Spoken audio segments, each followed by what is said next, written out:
Bapak Ibu sekalian yang saya hormati, utamanya Bapak Bupati Temanggung yang dalam kesempatan ini diwakili oleh Bapak Asisten 2 Setda Kabupaten Temanggung, beliau Bapak Insinyur C.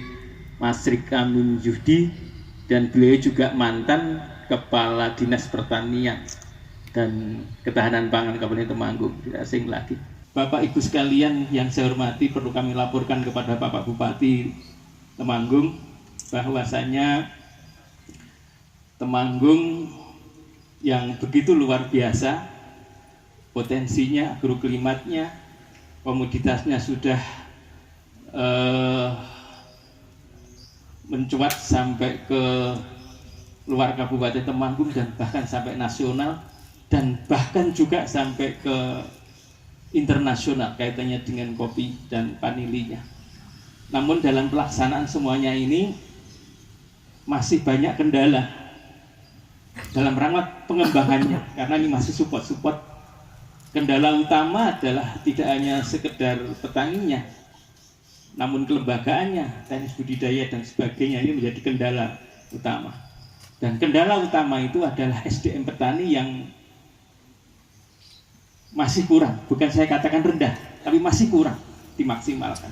Terbukti bahwa petani sekarang ini baru bisa nandur neng ora pinter adol. Semuanya karena SDM-nya yang masih kurang. Sehingga ini sudah saatnya petani kita berdayakan, kita kuatkan melalui penyuluhan di desa. Baik Bapak Ibu sekalian, jadi memang momen seperti ini, meskipun kita dalam situasi kondisi COVID, tidak boleh berhenti memang. Yang namanya membantu petani, memberi fasilitasi, mendorong untuk terjadinya upaya penggerakkan. Kalau kami sekarang di Asisten 2 itu bahasanya saya naikkan sedikit ekonomi kreatif. Nah, jadi semua komoditas yang sudah ada dikembangkan teman-teman nanti harus bisa didorong ekonomi kreatif. Ini terinspirasi karena begini, sekarang ini di Temanggung hampir semua komoditas itu harganya belum begitu menguntungkan ya.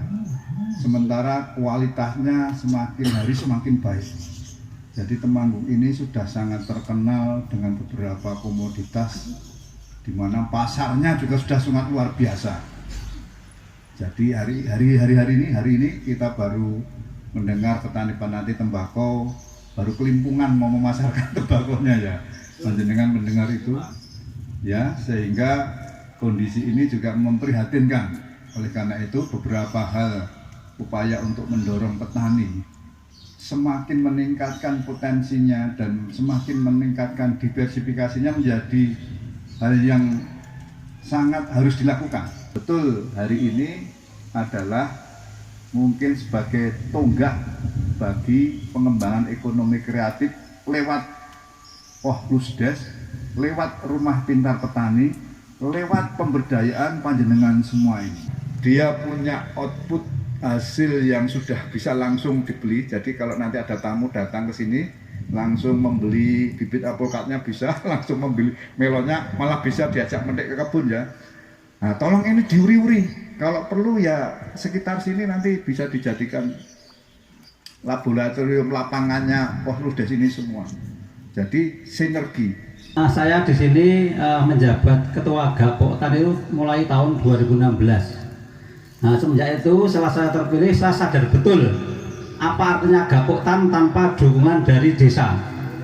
Akhirnya saya selaku ketua itu memilih saya ketuanya sebagai petani, wakilnya saya ambil dari perangkat desa, sekretarisnya dari perangkat desa 1, yang kedua dari petani, bendara pun demikian. Jadi di Bengkal ada kombinasi antara petani sama desa, karena sadar betul desa pun tidak akan bisa berbuat banyak tanpa ada tangan kanan yang tahu betul tentang pertanian.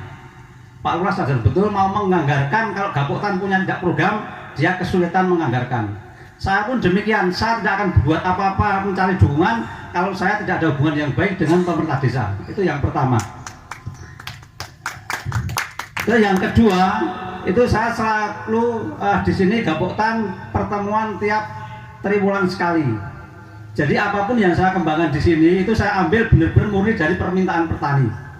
Salah satunya di Desa Bengkal itu adalah 70% wilayah pertanian padi. Saya sadar betul bahwa padi itu tidak akan bisa naik harga tinggi karena ada monopoli, sudah diatur pemerintah. Makanya kami bersepakat untuk mengangkat padi Bengkal dengan padi organik. Alhamdulillah padi organik di sini bisa menjual mentik wangi 15.000 di pasaran dan 13.000 untuk nampak. Nah, saya sebagai Gapoktan sadar betul saya bisa mengatur bisnisnya untuk mencari ilmu yang lebih mendalam bagaimana berorganik, tanam apa yang bisa diterapkan di lokasi Bengkal, pupuknya apa dan macam-macam. Itu saya perlu adalah istilahnya SDM-nya. Makanya saya hubungan baik dengan dinas untuk membentuk Posludes sebagai jembatan untuk mencari ilmunya. Jadi perbedaan Gapoktan dan Posludes jelas. Kalau Gapoktan itu berpikir bisnisnya, gimana produktivitasnya, gimana hasilnya, gimana pupuknya, gimana petaninya. Kalau Posludes, gimana caranya ilmu-ilmu agar bisa berproduksi organik dengan produksi yang tinggi, jenis apa dan macam-macam, itu tugasnya Posludes. Jadi berbeda jelas. Jadi saya selaku Gapoktan dan Ketua Posludes itu mengharapkan semua di desa khususnya di Temanggung, Gapoktan dan Posludes harus ada.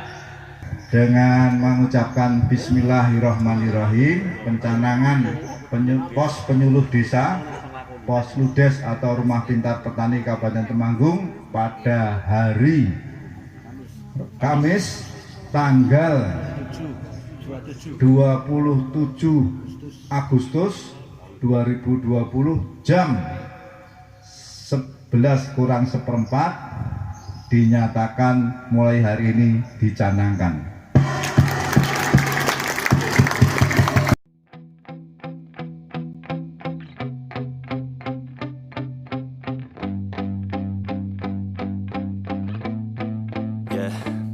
My hands steady, I feel ready, but my legs heavy, I don't get it. How come I haven't hit it already? Still working, I'm still learning, I'm still searching, finally earning something, finally turning something called a profit. If I hear you talking shit, don't get caught in it. I'll be popping off and hit your ass, dropping all your shit. Yeah, I promise this, I got promises, you ain't stopping this. Cross my shit, you'll be knocked unconscious, bitch. That's the consequence, I got this, I will not quit. Man, I'm on it, honest, I'm gonna launch quick, then I'm gone. It's just a matter of time before I'm over the climb and moving under my prime. Just quit my 9 to 5.